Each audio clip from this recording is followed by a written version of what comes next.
요한복음 15장입니다. 1절 6절. 예수님은 자신을 참 포도나무로 하나님을 농부로 묘사합니다. 요한복음에서 예수님의 대표적인 자기 계시 표현인 에고 에이미가 본문에 등장하죠. 앞서 6번 등장했습니다. 예수님은 자신을 참 포도나무로 계시하시며 자신과 신자들의 정체성을 설명하십니다. 포도나무는 구약의 이스라엘을 상징합니다. 시편 80편 8절로 15절은 포도나무인 이스라엘의 회복을 기원하는데 이스라엘은 하나님의 아들로도 묘사됩니다. 이제 참 하나님의 아들이신 예수님은 이스라엘의 회복을 위해 자신을 참 포도나무로 계시하시죠. 즉 하나님의 아들이요 참 포도나무인 자신에게 연결될 때 이스라엘은 온전히 회복될 수 있다고 선언하십니다. 내게 붙어있어 열매를 맺지 아니하는 가지는 직역하면 열매를 맺지 아니하는 내 안의 가지가 됩니다. 예수님 안에 있는데 과연 열매를 맺지 않는 것이 가능할까요?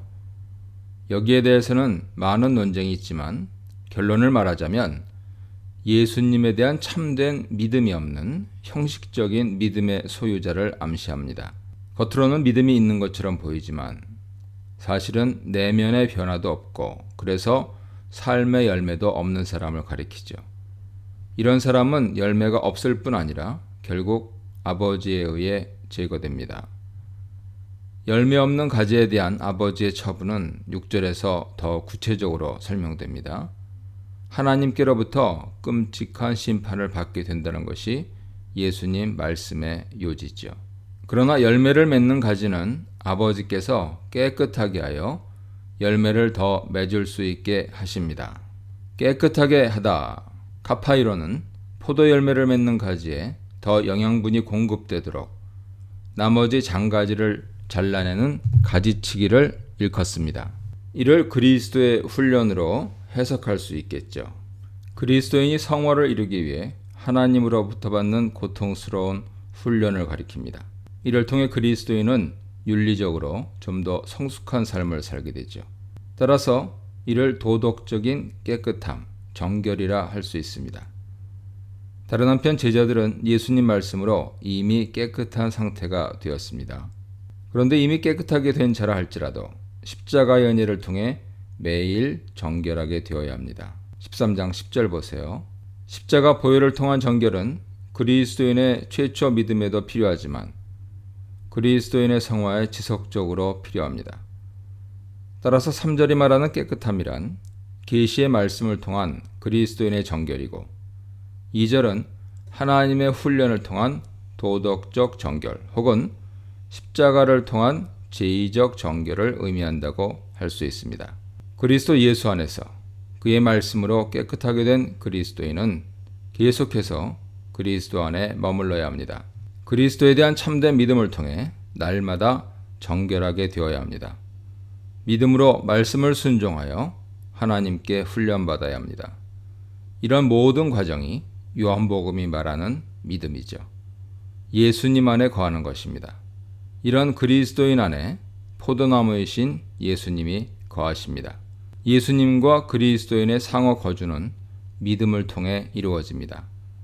믿음으로 생명의 원천이신 예수님 안에 거하는 자가 열매를 맺지요. 나를 떠나서는 이라는 말씀은 1장 3절을 생각나게 합니다. 태초에 그가 없이는 어떤 것도 존재할 수 없었다는 말씀을 생각나게 하는 거지요. 예수님은 모든 피조물이 있게 만드는 통로입니다. 만물이 그로 말미암아 창조되었습니다. 이러한 예수님의 역할은 창조 사역에만 머물지 않습니다. 우리의 존재뿐 아니라 우리의 삶에도 예수님의 역할은 필수적입니다. 왜냐하면 예수님을 떠나서는 그 누구도 아무런 열매를 맺지 못하기 때문입니다.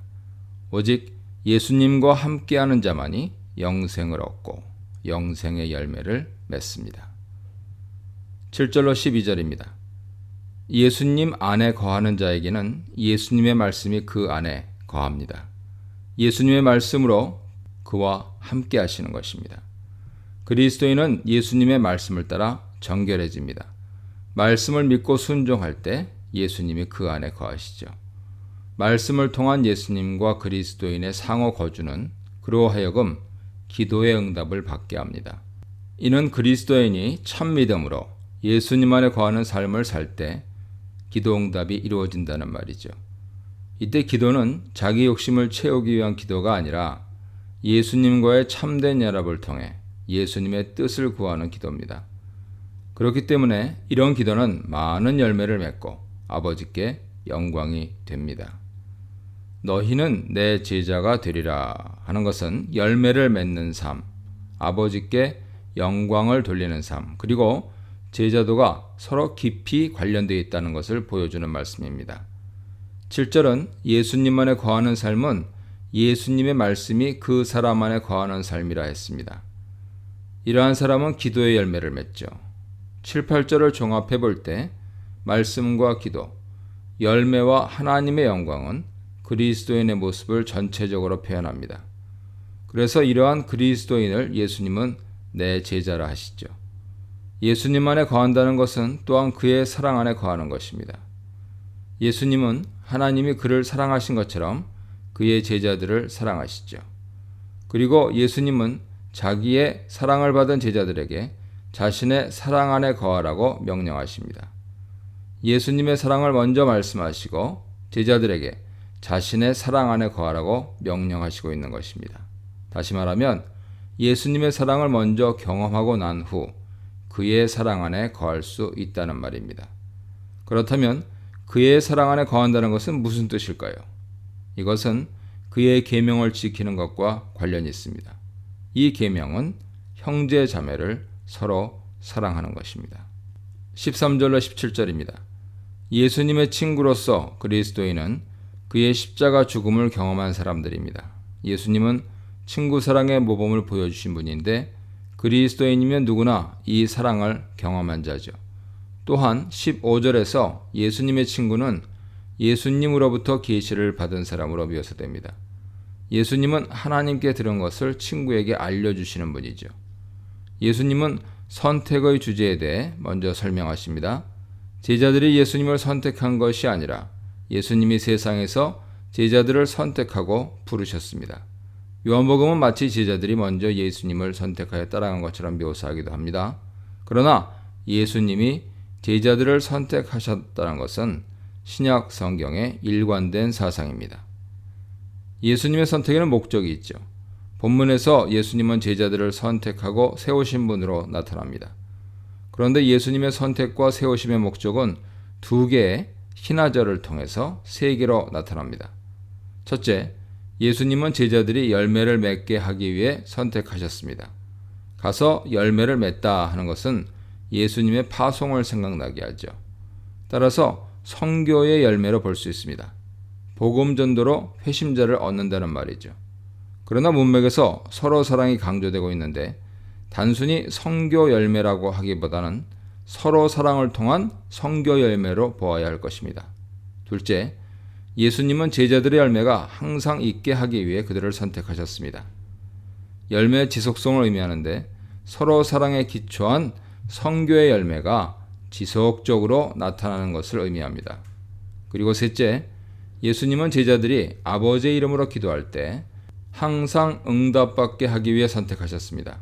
여기서 기도는 앞서 나온 열매와 분리할 수 없죠. 다시 말하면 서로 사랑을 통한 선교의 열매는 기도를 통해서 이루어진다는 뜻이죠.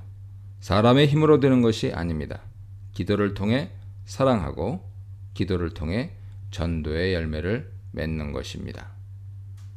이 문단에서는 참 포도나무 예수님, 가지 하나님 나라 백성들, 결실의 비밀, 거함과 말씀 순종, 사랑의 실천, 사랑의 열매에 대해 묵상해 보시기 바랍니다.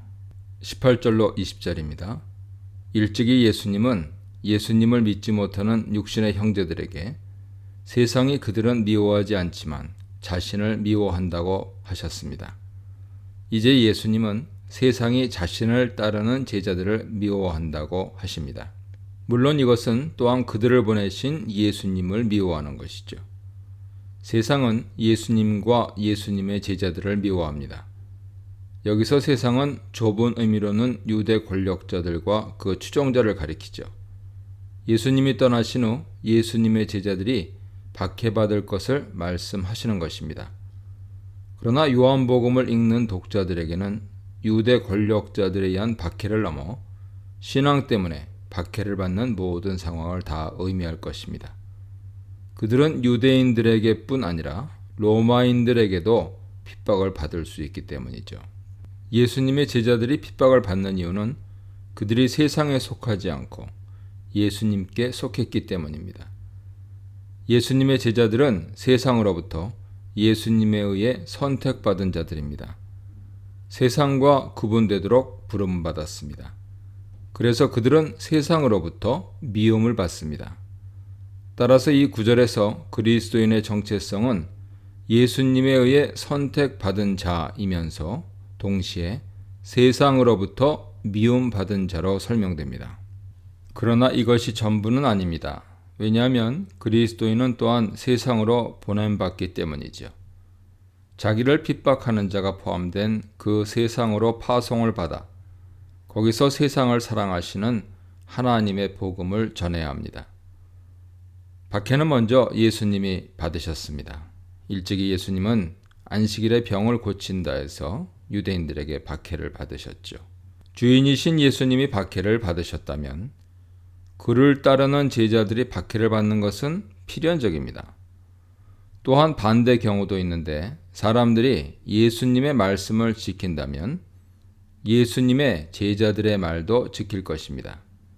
예수님을 믿는다고 하면서 그의 제자들이 전해준 교훈의 말씀을 지키지 않는다는 것은 있을 수 없죠.